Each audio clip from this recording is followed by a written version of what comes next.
Hi, welcome to the Fitfab webinar series. Today we're covering a Fitfab stress-free approach to the New York City Marathon.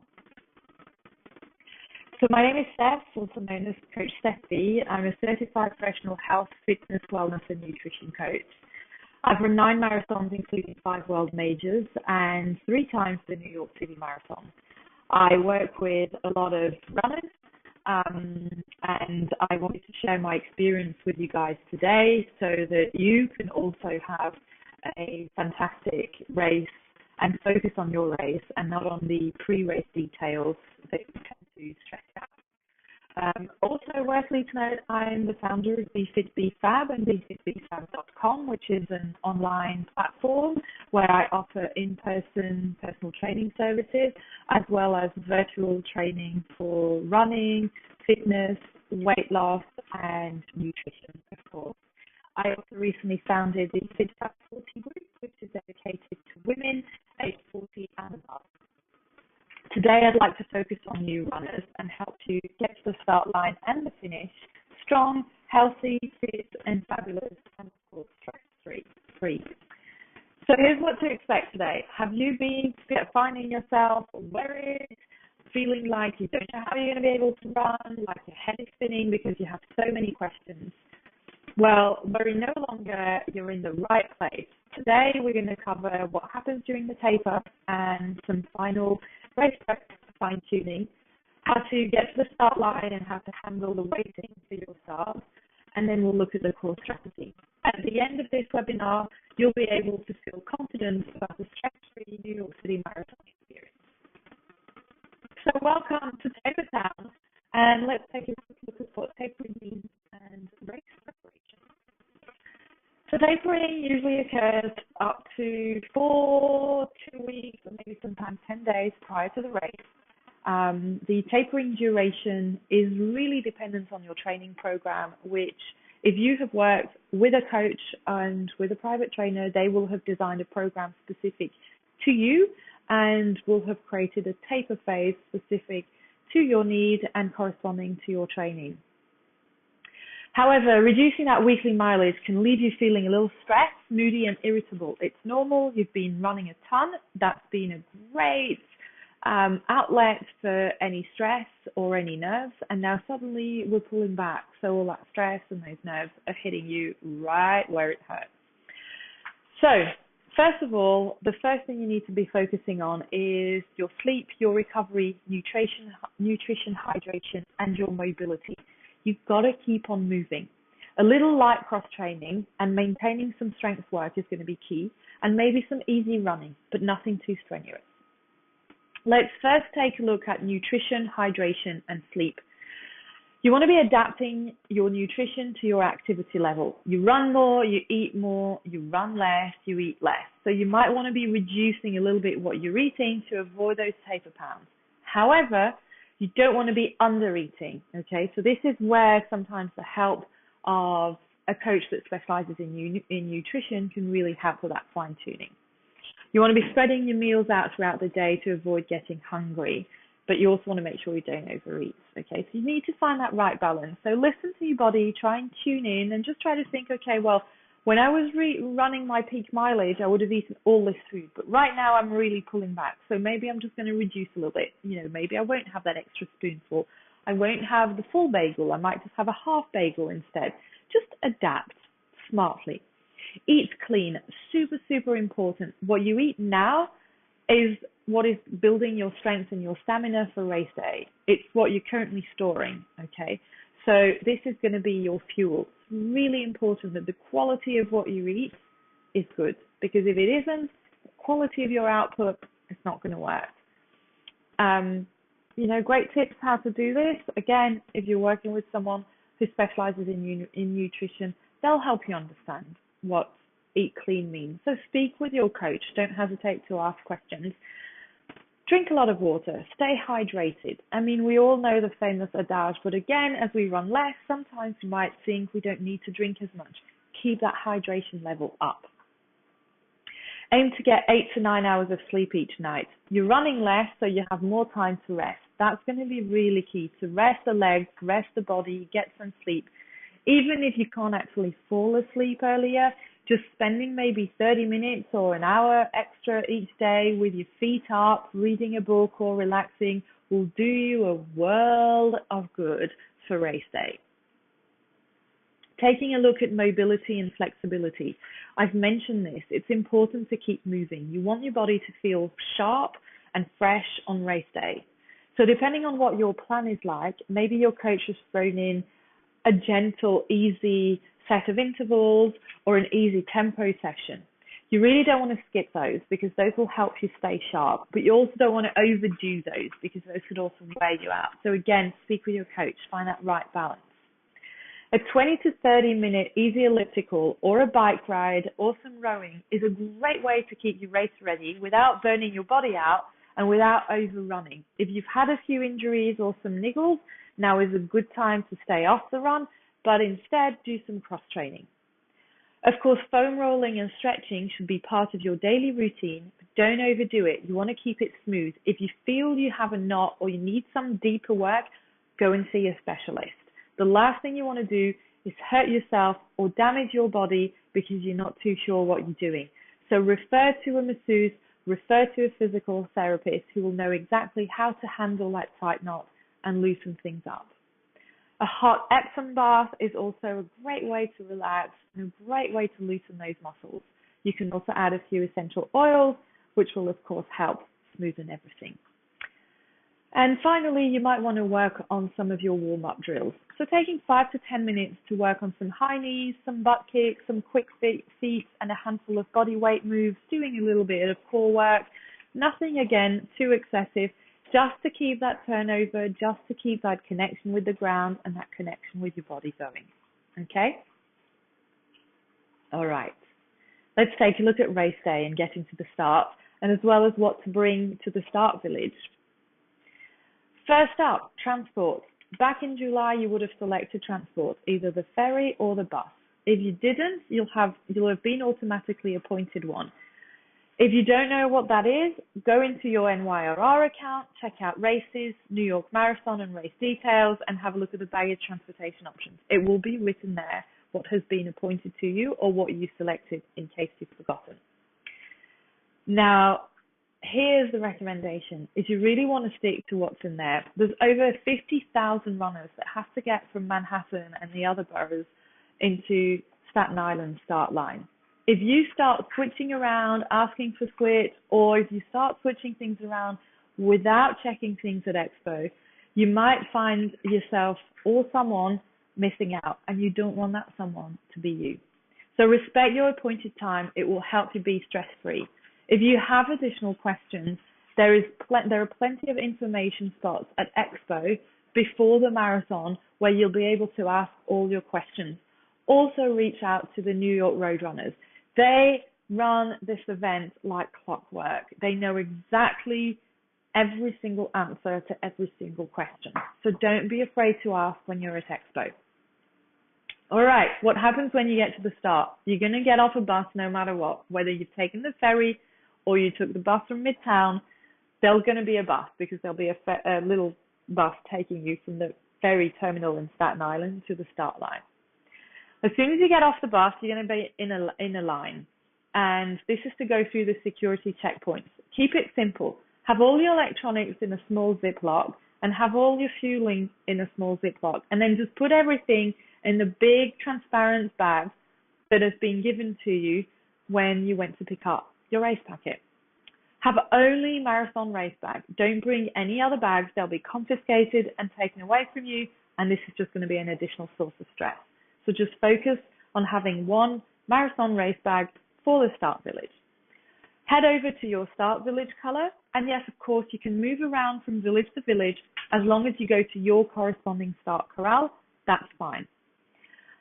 At the start, there'll be bathrooms, porta potties, of course, bagels, I believe, and hot coffee.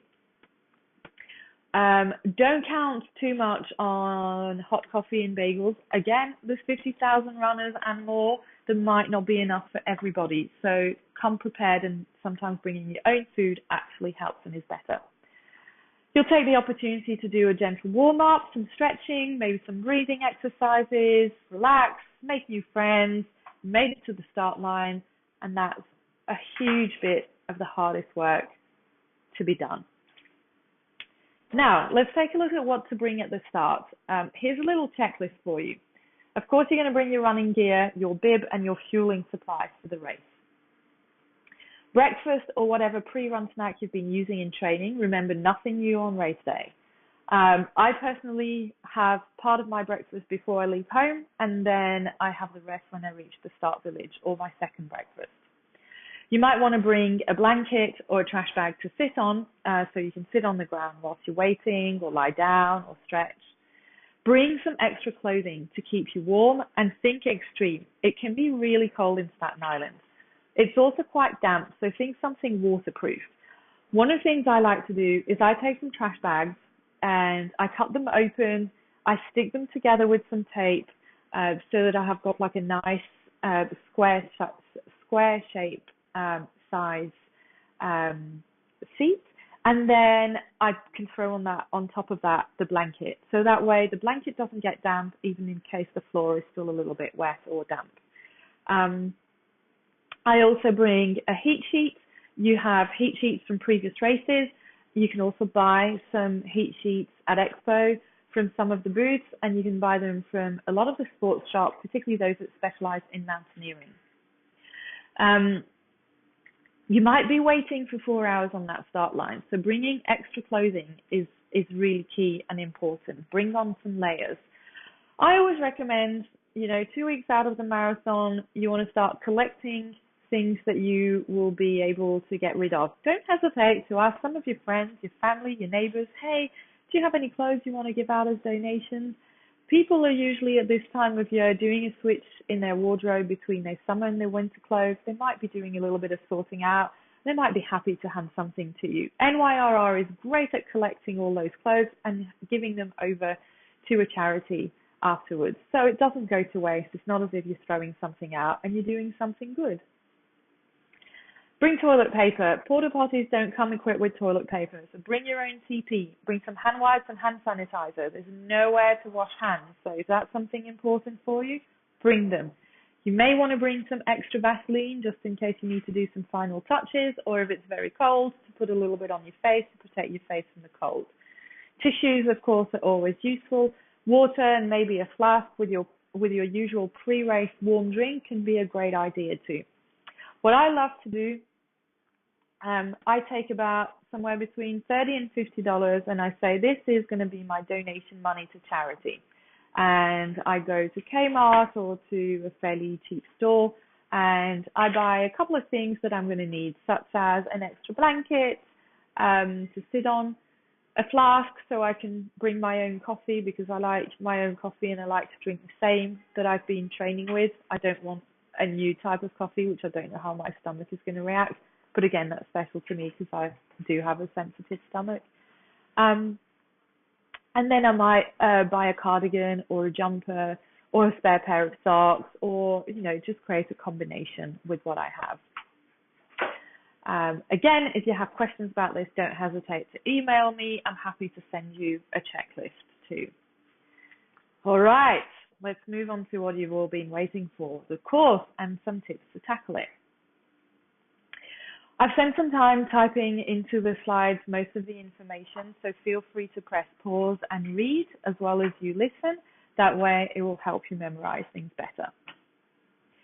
So first up, from the start to the halfway point is going to be getting from Staten Island to and through Brooklyn. So start line, mile 3 to the Verrazano Bridge. Let the crazies take off when you're on the Verrazano Bridge. Don't take your time, don't rush. People go absolutely crazy sometimes, and you'll see them zigzagging. Stay in your zone, focus on yourself. Don't worry about anyone else. Use this as your warm-up. You have 3 miles to take in the view, to spot a landmark, to look at your feet, to look in the sky and say, all right, let's go. This is it. We're here. So start, look at your feet, look at your sky, find a point on the Manhattan skyline and go, this is it. I'm here. Here we go. We're going to get there. And breathe. Miles 3 to 12 when you're in Brooklyn. So just after the Verrazano Bridge, you're off Staten Island, you're in Brooklyn. This is where a lot of runners will tend to let out all their energy and excitement. But this is where you will be smarter. You will take it easy, you'll keep it smooth, you're going to work at a comfortable 5 to 6 out of 10 intensity. Find your groove, stay constant and conservative. Don't be tempted to high-five everyone all the time because that's going to burn some energy. Instead, smile, stay focused.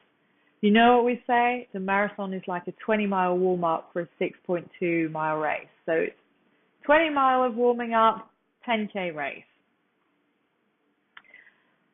Moving on, you'll reach the Pulaski Bridge, and this is going to be your halfway point. This bridge is about a 4% incline. You should have practiced this in your training. It's the steepest bridge, and you're reaching the halfway. Breathe, admire the view. You have a great view again of the Manhattan skyline. You can see Manhattan getting closer. And to climb up that hill with strength, look towards the top, okay? Think about doing high knees. I just said moments ago, one of the things you want to keep doing over the next few days is taking 5 to 10 minutes each day to practice some running drill. A key running drill is doing high knees and butt kicks. Just think about shortening that stride as you enter the Pulaski Bridge. As you start heading up the bridge, shorten your stride, drive your knees up, stay tall, stay strong, swing your arms, and you're going to do just great. And breathe, of course, and just stay relaxed. Everything's going to be just fine. You're off the Pulaski Bridge, and you're heading through Queens, and you're heading to the Queensboro Bridge, and then First Avenue in Manhattan.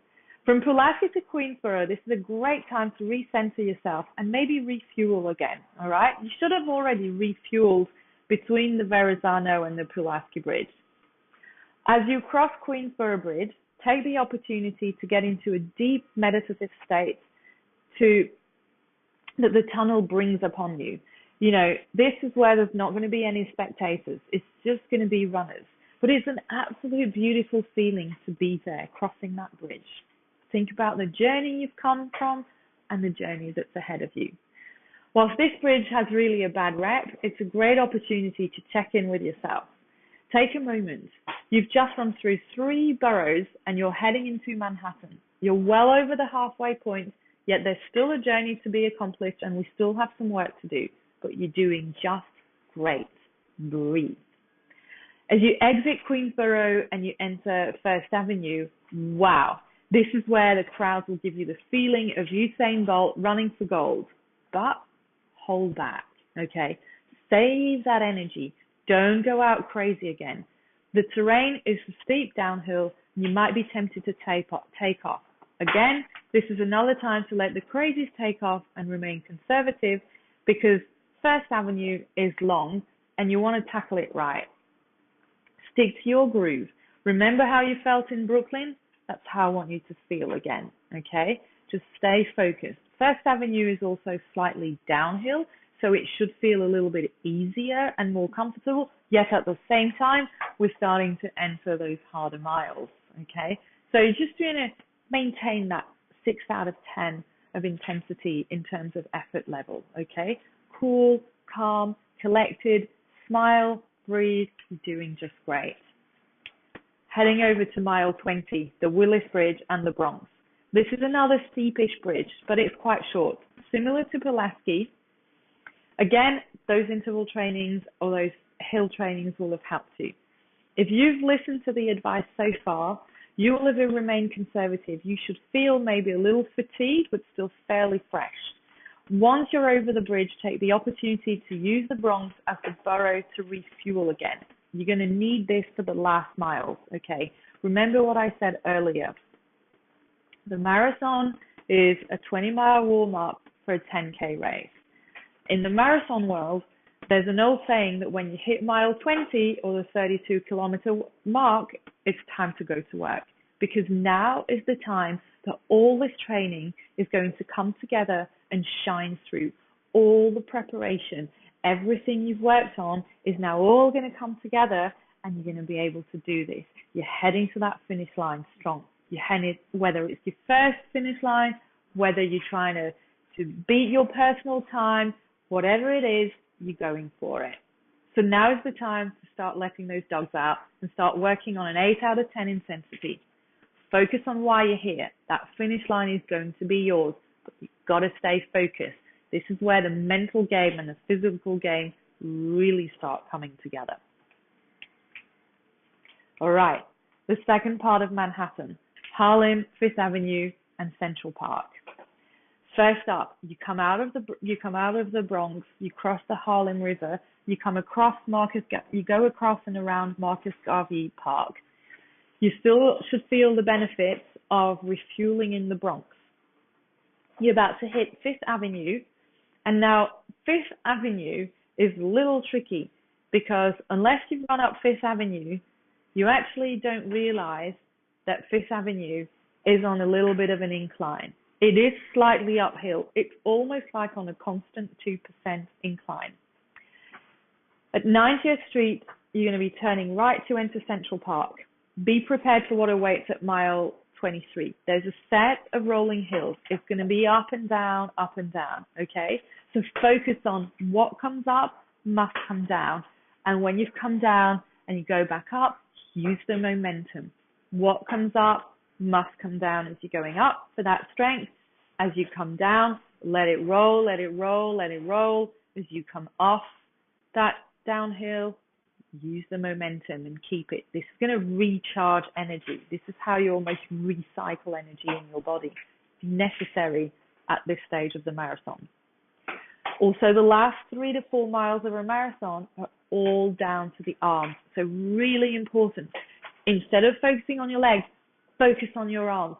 Pulling those elbows back, swinging those arms. This is really going to help you keep moving forward and staying on pace to your finish. It might be very testing for the mind and for the body, but you got this. Your last downhill was going to take you down to Central Park South, and here you're going to take a right turn heading towards Columbus Circle. As you hit Columbus Circle, the course will turn right into Central Park, and there she is. You can see it. The finish line is there. It's in front of you. So dig deeper, lift those legs, swing those arms, bring those knees up, enjoy the moment, because in any second or any minute, you'll be crossing that finish line and you will be a proud finisher of the New York City Marathon. If you have followed your plan and your training plan, if you've followed the advice and you've listened to the tips, you should be finishing tall, proud, strong, healthy, and above all, happy. Okay? So this is it. Thank you so much for listening. I'm wishing you all a really beautiful, fit and fabulous New York City Marathon. Again, my name is Coach Steph B. My website is bfitbfab.com. I specialize in movement, nutrition, and mindset. I don't give diets or pills, and I'm all about living a life without deprivation. Please email me, steph@bfitbfab.com, if you have any questions. Also, if you email me, I will send you a copy of my Fitfab Fun Holiday Snacks Guide and recipes. And for the first 10 emails, I will also send you a free fall meal plan. So once you finish the marathon, you don't have to worry about, oh damn, how do I adjust my nutrition? Everything will have been thought for you. So here it is. Here you have it. How to have a fit, fab, stress-free New York City Marathon. I hope you'll have a fantastic race. I look forward to hearing about all your experiences. Please don't hesitate to comment or send me feedback. See you soon.